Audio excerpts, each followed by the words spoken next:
నేటి సామాజిక అంశం ప్రపాదానం. దీన్నే చలివేంద్రము అంటారు. చలివేంద్రాన్ని సంస్కృతంలో ప్రపాదానము అంటారు.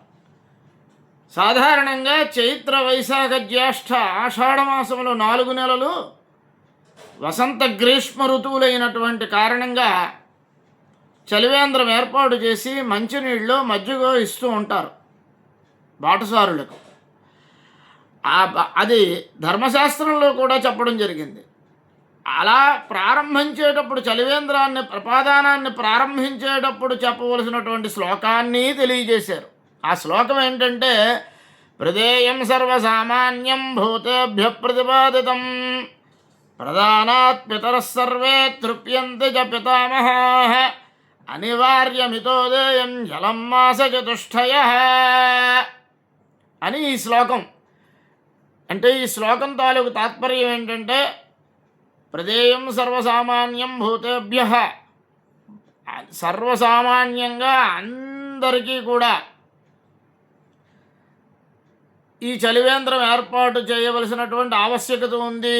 50 మంది కూడా ఈ చలివేంద్రం ఏర్పాటు చేయాలి.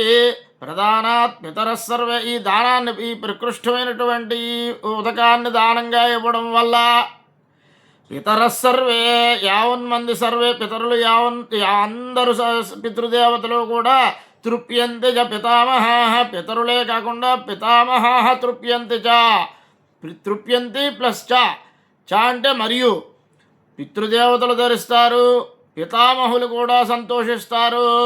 అనివార్యమితోదేయం, ఇది అనివార్యమైనటువంటిది, నివారించడానికి లేకుండా ఇతోధికంగా దేయం అంటే మీరు ఎంత ఇవ్వగలరో, ఎలా చేయగలరో అలాగ మీరు చేసి జలం మాస చతుష్టయః, ఈ మాస చతుష్టయము, చతుష్టయము అంటే 4 మాస చతుష్టయము అంటే చైత్రం, వైశాఖం, జ్యేష్ఠం, ఆషాఢము.